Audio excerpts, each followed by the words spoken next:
Welcome back, all my fight fans. Merry Christmas. And today I'm going to be counting down the top 10 UFC fights of 2024. Overall, this has probably been the best year in UFC history. Some of my favorite fight cards of all time happened this year. The matchmakers were absolutely on fire. There were so many great fights. So if I didn't mention your favorite fight of 2024 today, please let me know down in the comments. Don't forget to like, subscribe, share with your friends, all that jazz that helps boost this channel and the algorithm. And with that all out of the way, let's get into the list. So, kicking us off at number 10, I have Dricus du Plessis versus Sean Strickland from UFC 297. I believe this was the first fight card of the year, the first pay-per-view fight card of the year, and it was an absolutely awesome main event. As somebody who's not the biggest fan of Sean Strickland, he leaves a little bit of a sour taste in my mouth when I see interviews of him or when I see him, getting mad at teenagers and stuff like that. I'm not the biggest fan of the guy, so going into this fight, I was obviously cheering for Dricus to take his head off, and it was a phenomenal fight. It was a back-and-forth war. I have to say it was very, very close. You could have given it to either guy, but I do think du Plessis won this fight, mainly because he had kicks thrown in there. He was changing up his striking more. He was a more dynamic fighter throughout the fight, and for those reasons, I do think he won the fight, but the fight was phenomenal. It was back and forth, neck and neck, and they are, of course, rematching in, I believe, February of 2025, so that's going to be fun. I can't wait for that fight. My number 10 fight of 2024 is Dricus du Plessis versus Sean Strickland. At number 9, I have another Dricus du Plessis fight, and it was his title defense against Israel Adesanya at UFC 305. Now, this was a phenomenal fight as well. In fact, I was going into this fight cheering for Izzy, which was surprising because I usually don't like Izzy. In fact, when he first came into the UFC and everybody was kind of big on him and hype on him and he seemed to be getting a lot of fans, I didn't really like the guy. I didn't really like him in interviews, and I don't know, something about him rubbed me the wrong way. And of course, he knocked out Robert Whittaker, one of my favorite fighters, to win the belt, so that obviously didn't leave a good taste in my mouth. And I actually eventually came around on him when he eventually lost to Jan Blachowicz. I just wanted him to lose. I didn't want him to become this double champ and potentially fight John Jones. It was too much for me at the time. And eventually, he did have a couple losses there. He had the amazing fights with Pereira, which I loved both of those fights. They were phenomenal. And I've actually kind of warmed up to Izzy over the years and become a bit of a fan, and I do appreciate him now. And it's almost too late because now he's, I think, 35, 36. He's kind of getting a little bit towards the end of his career, which is sad to see because that stride that he had when he was chasing up and towards the belt and then his first couple defenses was phenomenal, man. He's one of the craftiest strikers we've ever seen in the UFC, and going into the Dricus fight, I was cheering for Izzy. I wanted him to get the win. I wanted him to get his belt back, but man, Dricus was too much for him.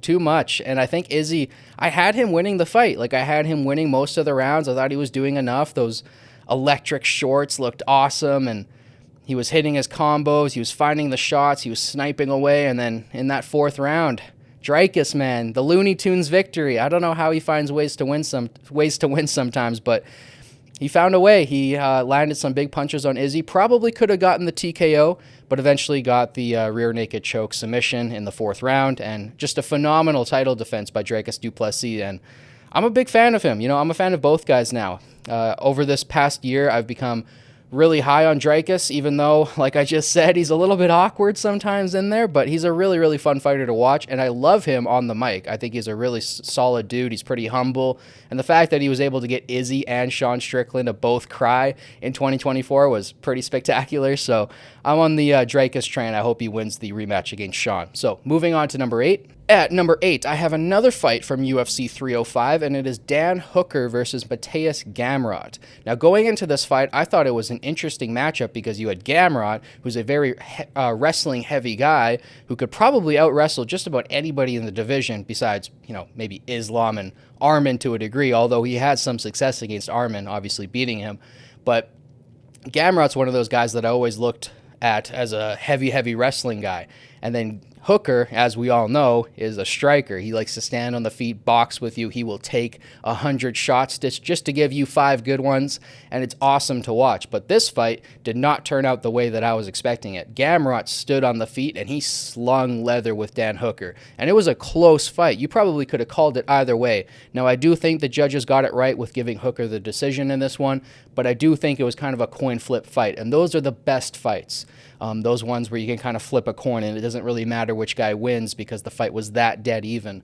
And I think Gamrot, I think his stock went up after this one. Same with Dan Hooker, obviously, but it was a phenomenal fight, back and forth. Really, you could call it either way, and that is my 8th best fight of 2024. At number 7, I have Charles Oliveira versus Arman Tsarukyan from UFC 300. This fight ended in a decision for Arman, and I do agree with the decision. I think Arman, for the most part, controlled the fight. Now, Charles Oliveira had his moments, and that's what made the fight so damn entertaining, is he got very, very close on a couple submissions, especially that guillotine. That was very, very tight. I'm surprised Arman got out of it, but he is a tough MF, and I can't wait for him to fight Islam Makhachev in the new year. That's going to be a phenomenal fight. I can't wait to break it down, but Arman, throughout this entire fight, showed me such world-class ability in both the grappling and the striking. The axe kick that he threw, I forget what round it was in, but his leg was like, he was doing the splits standing. I've never seen that before, especially from a guy that thick. He's a built dude, and he was able to throw that axe kick perfectly. And some of the techniques Arman's able to land is phenomenal for the way that he's built. He's one of my favorite fighters at 155. In fact, if Islam wasn't at 155, I think he would definitely be my favorite lightweight fighter. And I would love to see him win the belt. I would love to see them go 1-1 and then do a trilogy between Islam and Arman. But unfortunately, to kind of spoil my prediction here, I think Islam is probably going to handle Arman. But Arman is he's one of my favorite fighters, man. He's so fun to watch. He always gives it his all. He has so much grit and determination, and he really showed it in that fight against Charles Oliveira. And Charles Oliveira is a guy that, we could compliment all day long. We all know Charles Oliveira. That guy's been fighting in the UFC since he was 20 years old. He's got the most fights, the most victories, the most submissions. I mean, he's a tried and true tested guy, and I think that was one of my favorite fights of the year just because of the showcase of skill in that fight. You had amazing submission threats. You had phenomenal kicks being thrown, like that axe kick, and there was just everything in that fight. It was a very fun fight to watch. I know some people thought that Charles Oliveira won, but I think if you go back and rewatch it, Arman did enough to win that one, and it was one of my favorite fights of the year. So I have that at number 7. At number 6, I have a fight that's probably a lot of people's number 1 fight of the year, so I apologize if it's low on my list. The only reason why it's a bit lower is because it had less of an impact on the division, but for all intents and purposes, it was one of, if not the best fights of the year. It's Zellhuber versus Rabokvics, hopefully I'm saying that right, from UFC 306 in the Sphere. So this fight is a lot of fun to go back and rewatch because I love seeing that Sphere. It was such a cool event, especially to see live, and I really, really hope the UFC goes back and does that again. But Zellhuber versus Rabokvics was obviously the fight of the night on that card. It was the best fight by far. It was just a back and forth war. Both guys were damaging each other so much. I hope the UFC rewards both of these guys in 2025 and gives them some big fights, hopefully maybe some main card events on a fight night or something, because these guys deserve it. They both took a lot of years off of their career in that fight. That was an absolute war. And yeah, what a fight. If you guys haven't seen this fight for some reason, please go and watch it. I believe it's free on YouTube. If not, it's definitely on Fight Pass. And it's just a phenomenal fight from top to bottom. It's everything that you want to see out of a fight. I really should have put this number 1 on my list if I was just being objective on what were the best fights. But there's other fights on my list that I think meant more, and just the quality of skill, the quality of fighters in the fights were just a little bit more for me. So I have Zellhuber and Rabokvics a little bit lower on my list, unfortunately. But for all intents and purposes, there's no fight better that happened in 2024. This was an absolute barn burner. I highly recommend you guys go back and rewatch it, even if you've already seen it, because it's such a fun fight to watch. Moving on to number 5. At number 5, I have another fight that also didn't do much for the division. These guys are kind of lower in their rankings, but this fight was so phenomenal, and really, I should have put Zellhuber and Rabokvics above it, but they're honestly neck and neck for me, and I just liked the fighters in this fight a little bit more. And it's, of course, Orblai versus Rebecki from UFC 308. This ended in a decision for Rebecki, and I should also mention that the previous fight was a decision for Rabokvics, but obviously the number 6 and number 5 on my list, anybody could have won these fights. They could have been coin toss fights just like some other ones on this list. They were very, very close. Orblai, I don't think did quite enough. He's kind of gassed out in that third round there a little bit. He slowed down just slightly enough for Rebecki to get the win, but it was a phenomenal fight. Orblai is one of my favorite fighters at that weight class. He's super entertaining. He's got a lot of great techniques. He's a volume fighter, which I like, and he's got cardio forever and a chin for days. So he is a really fun fighter to watch, and I had him winning going into this, but Rebecki, man, he showed up and showed out, and he really showed me his grit and toughness, and he's going to be a guy that I'm going to be highlighting every single time I see his name on a fight card in the future, because wow, like what grit and determination to walk through a guy like Orblai. Like Orblai is made out of stone, and he somehow beat him up enough to get a decision win. What a phenomenal fight. Again, if you haven't watched this fight, please go back and rewatch it. It's an absolutely amazing fight. For all intents and purposes, again, it could be number one on my list. Just the fights above it, I think, were just more high profile. So moving on to number 4. At number 4, I have Whitaker versus Costa from UFC 298. This ended in a decision win for Whitaker, which I do agree with. I think he did enough to win this fight. I think some people might have scored this for Costa, but not enough for, it to be kind of a close, like coin toss kind of fight. I do think Whitaker did enough to win this fight, but it was an absolutely amazing fight. These guys' styles were meant for each other. It's kind of like when Robert Whitaker was fighting Yoel, and you're like, damn, we could pair these guys up for 5 fights in a row, and it would be awesome. We got 2 out of them, and they were 2 of the best fights ever at 185, and this fight, again, probably one of the best fights at 185 I've ever seen, and it's because Robert Whitaker never backs down. He's always going forward, and he's always throwing dynamic techniques, which always keeps the fight interesting. He'll switch things up. He'll throw a takedown in there out of the blue, and you'll be like, damn, Robert Whitaker's shooting.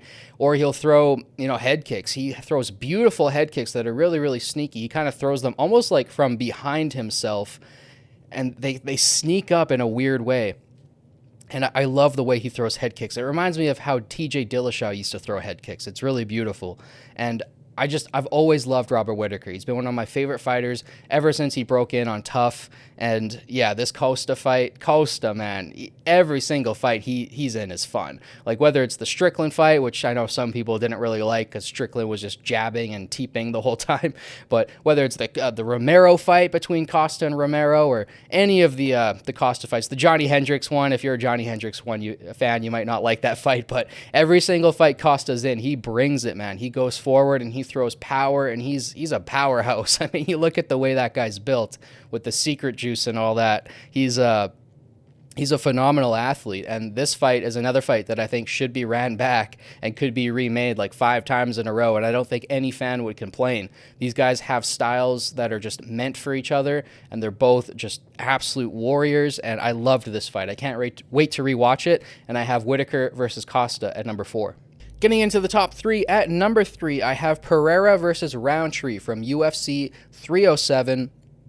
This ended in a 4th round TKO for Pereira. However, the first 2 rounds, Khalil made it interesting. This is a fight that we haven't seen out of Pereira since probably the Izzy fights. Not many people can actually test Pereira on the feet, and Khalil Roundtree was able to do that. And going into this fight, I was telling people, look out for Khalil, man. He's one of the best Muay Thai fighters at this weight class, and he's got the leg kicks, he's got the power, he's got the counters to make this a troubling fight for Pereira, and he did that. In the first 2 rounds, I think Khalil Roundtree won. I think he was winning the fight going into the 3rd and 4th, but man, Pereira came back in the most outstanding way I've ever seen. It was one of the most beautiful comebacks in a fight, and it wasn't really a comeback because he wasn't out of it. Like, he wasn't being dominated. I just think that Khalil was doing enough to edge the first 2 rounds. And it was really awesome to see from Khalil, because I'm like, man, if you keep building on this, you win 1 or 2 more rounds, you might win this fight. You don't even have to win the 4th or 5th, technically. You just win that 3rd round, and you might have this if you can make it to the distance.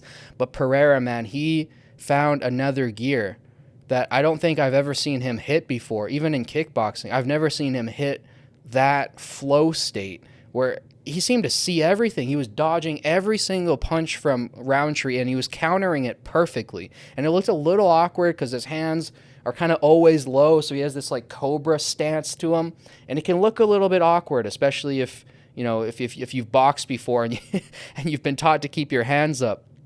watching Pereira can be a little bit awkward, but the way he hit that flow and was just able to see everything and then melt Khalil Roundtree in that fourth round. I mean, melt him, like destroy his face and destroy his spirit and completely crumble him was just outstanding. It was one of the most phenomenal performances I've ever seen in my life. The body shots he hit him with at the end were brutal, brutal body shots. And this was just one of those performances that just made me an even bigger fan of Pereira, if that's even possible. He's becoming one of my favorite fighters of all time.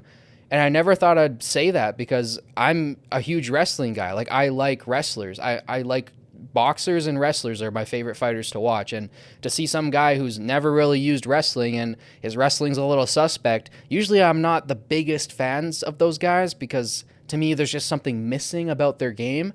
But Pereira's doing something that, like, I don't even know if there is a wrestler that can get in there and can actually do anything to him. Like, we'd have to see a Chimaev get in there with Pereira to really test him in that way.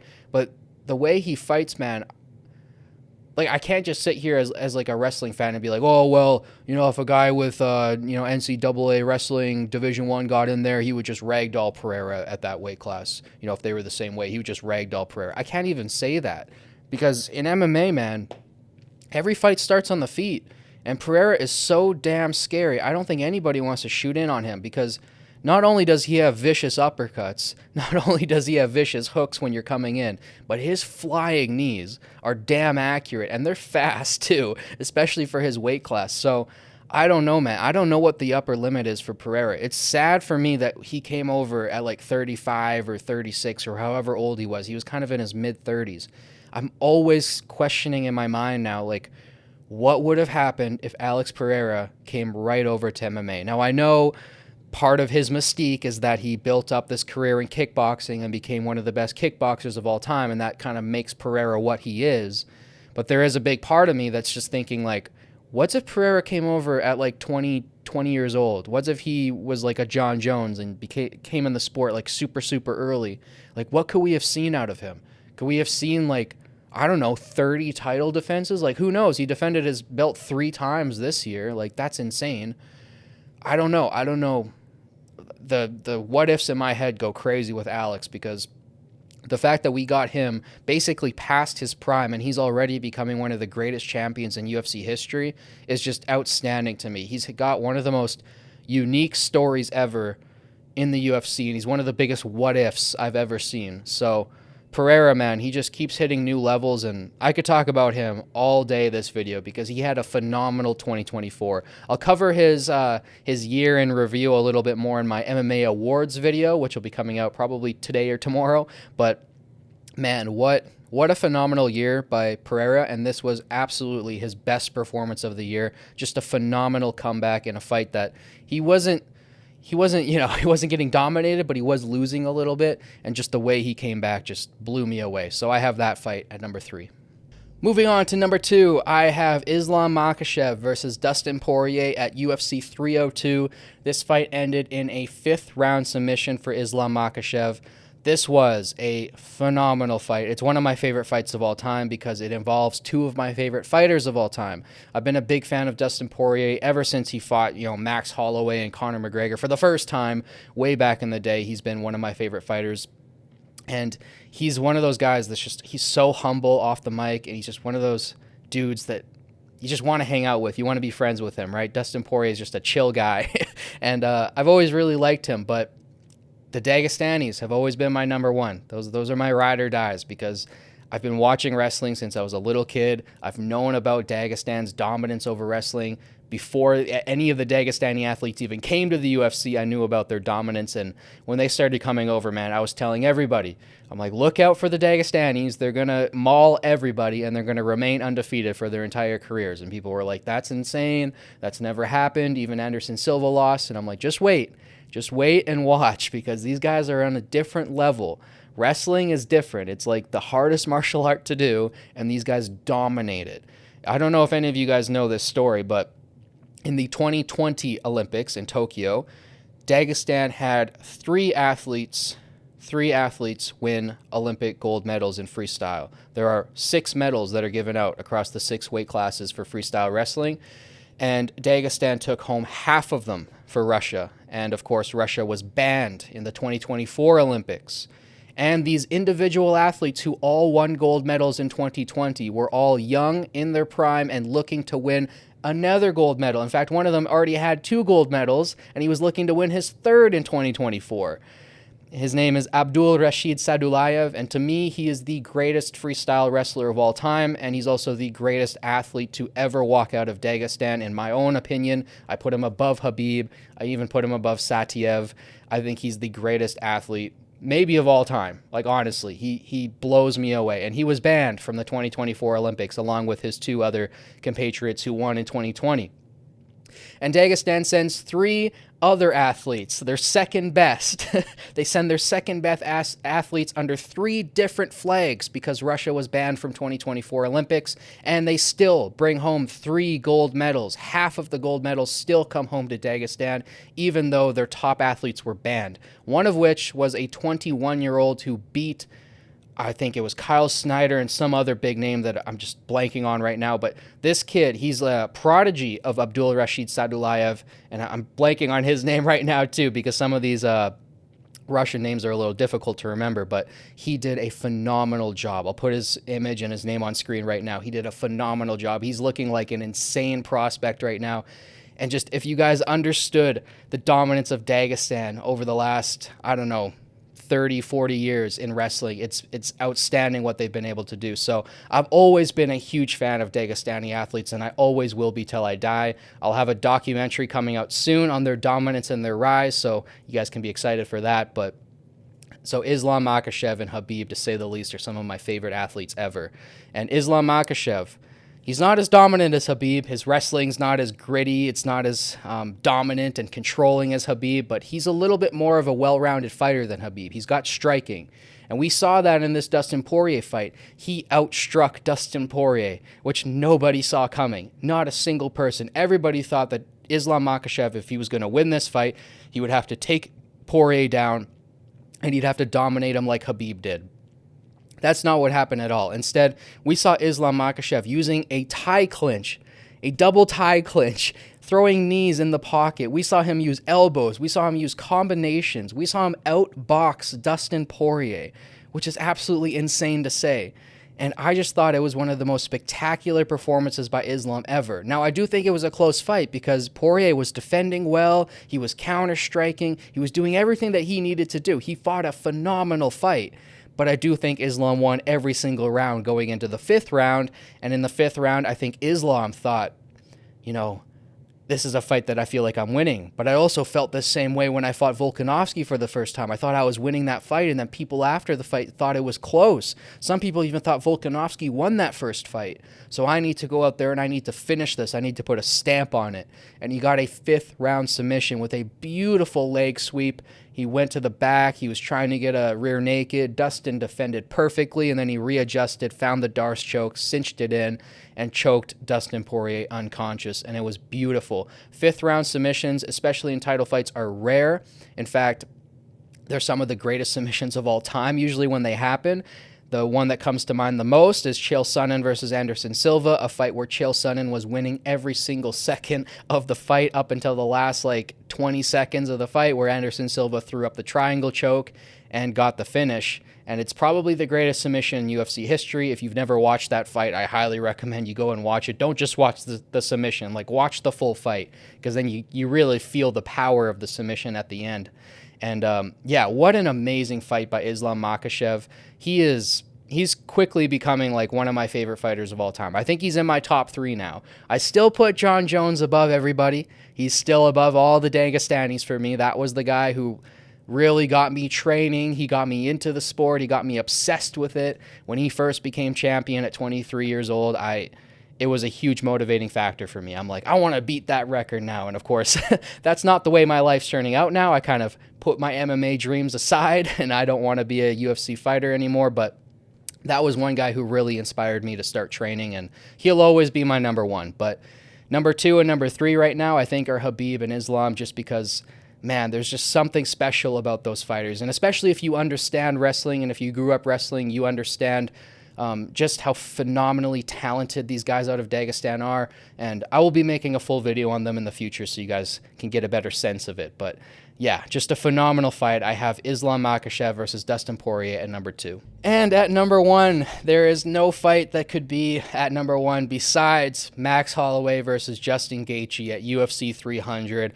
Probably the most iconic moment in UFC history. It was one of the most badass fights I've ever seen in my life. I have to put it right up there with Rory versus Robbie 2.